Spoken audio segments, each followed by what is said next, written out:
Thank I you. would have voted for him for president in a heartbeat. Thank you very much.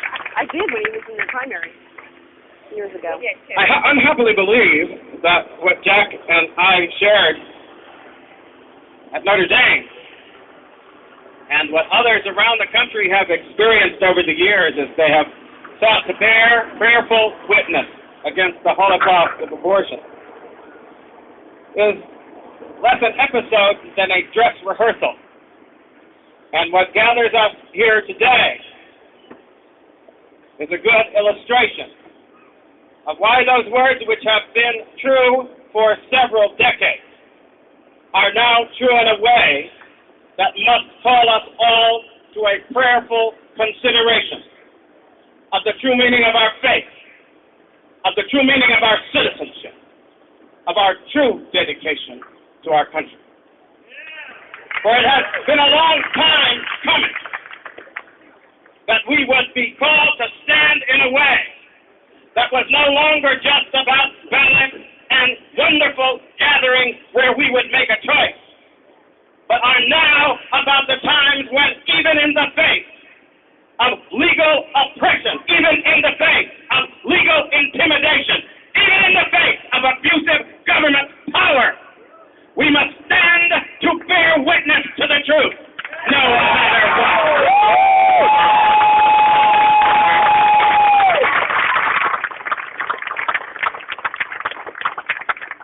And it is true to say that we have gathered here in an exercise of our religious liberty. But I think we need to remember, first of all, the meaning of that word exercise. In one sense, in our modern parlance, it kind of refers to doing for yourself what nobody else can do for you if you want to see a result. But in Latin, it originally referred to something we don't associate with it anymore. The word exercitus actually referred to the army. Why? Because those who were in Rome's army had been subject to a continual discipline of exercise and preparation, so that when the battle came, they would be prepared to bear its weight and carry their arms to victory. So in that great amendment, we are not called just to faith, and we are not called to some intellectual belief. We are called to exercise every day and all the time, so that when the battle comes, we will stand, and with the arms of faith and with the arms of truth, we will carry the battle to victory.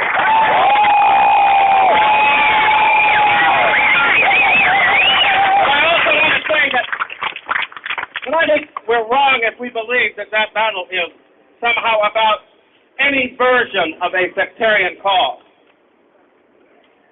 Because in point of fact, if you think through the meaning of the great declaration that declared the principles of America, in that declaration, we also find a statement as to the overriding purpose of all government.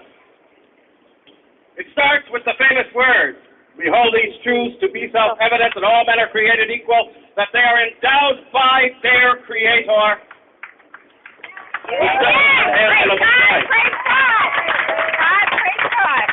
sometimes I think we need to go on to the end, because those rights do not just have consequences for us. They have consequences for the whole purpose and meaning of government. For in that document, the purpose and meaning of government is plainly stated. It is not to provide us with health care, to provide us with jobs, to do for us what we can only better do for ourselves.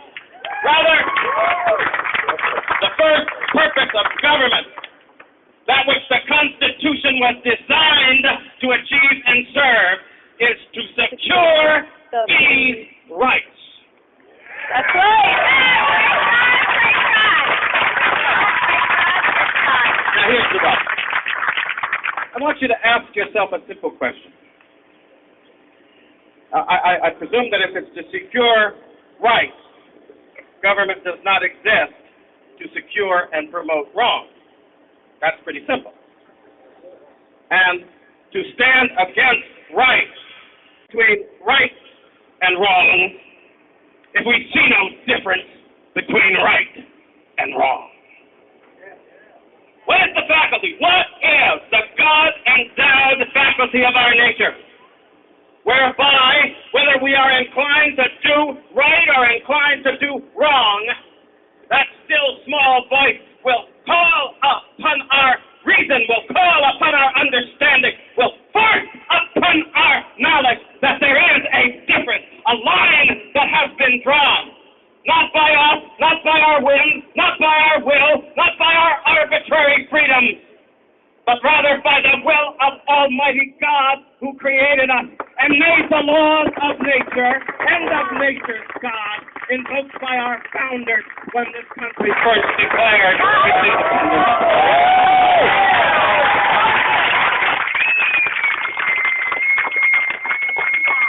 What is clear, therefore, is that we come here together today not merely to assert the religious liberty of this group or that denomination. We come here today to stand fast on the right of conscience, without which there can be no recognition of rights, without which there can be no preservation of liberty.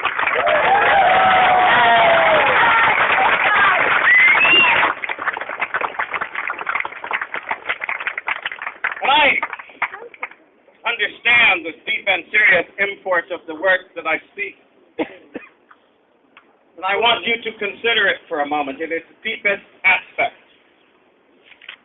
For this is not the first time that the people of the United States have been challenged by federal action that purported to be in the interest of peace and harmony and unity, but in fact constituted the worst assault that one can aim at the very heart of liberty, which is the assault upon that conscience by which we stand before God to claim our rights from His almighty hand. That occasion in the past was, as you will recall, one of the precipitating factors in the Civil War. Yep. The passage of what they called the Second Fugitive Slave Act in 1854, I think it was, which in the aftermath required and imposed upon people throughout the then Union that they would have to aid and abet slaveholders as they sought to track down and return to slavery those who had escaped from the dark domain of its oppression.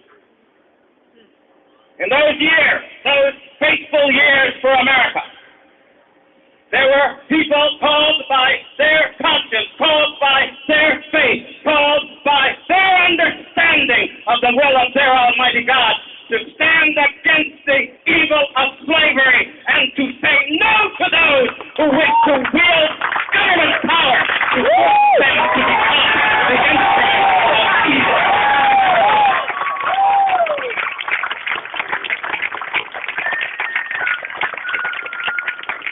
As they stood stand on behalf of enslaved and oppressed ancestors, so we must stand now. But we stand not in the face only of the assault on innocent life in the womb, but as I and others have always predicted, that assault has now become an assault on the very foundation of all American liberty, of all human liberty, of all human conscience, of all human rights.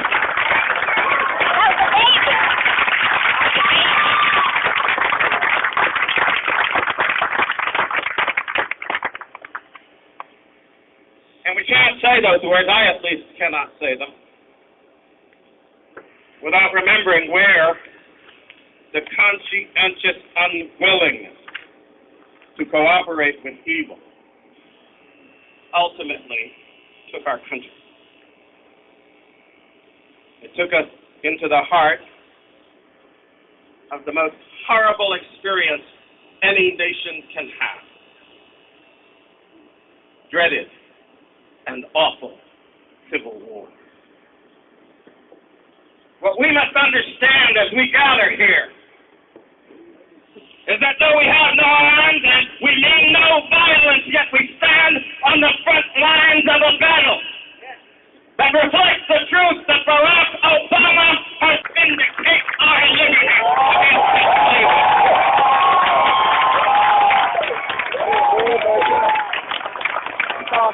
It may be that by God's grace, we come together in a great gathering that represents the effusion of His Spirit on behalf of the future of our country. But as we come, we must understand that we must take this ground, we must hold this place, no matter whether they jail us and threaten us and fine us until it seems that we shall be destroyed. For with our effusion of the Spirit, we shall spare this country an effusion of blood. By our willingness to stand for the grace of Almighty God, we shall return its conscience to the place where He may once again bless our destiny and our future.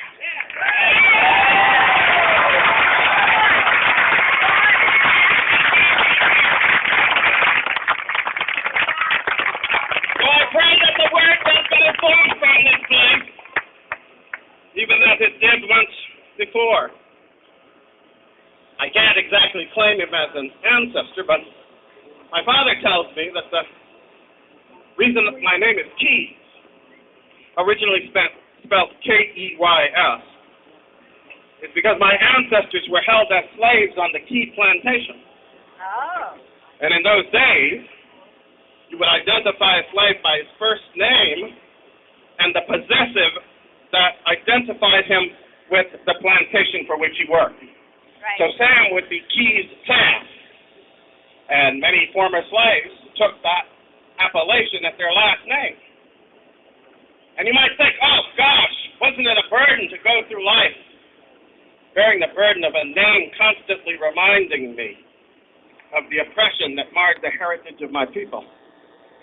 And I will tell you that when I was young, I was tempted to believe so. But as God blessed me with His wisdom, I understood that even as it reminded me of that oppression, so it stood to remind me of the courage and the spirit and the faith that on behalf of the slave, on behalf of the oppressed, free, people gathered from every race, from every denomination, of every kind in this nation, in order to break the bonds of slavery, in order to end the era of discrimination, to stand fast in the liberty wherewith God has made us free. And so we are called to stand now, and I pray that from these gatherings all over our country, the word will go forth. In the famous words of that patriot who fought on behalf of our country's physical survival. I say to Obama, I say to all the advocates who would force us to do wrong with the power of the government that is supposed to be dedicated to doing right. I say to them that we have just begun to fight.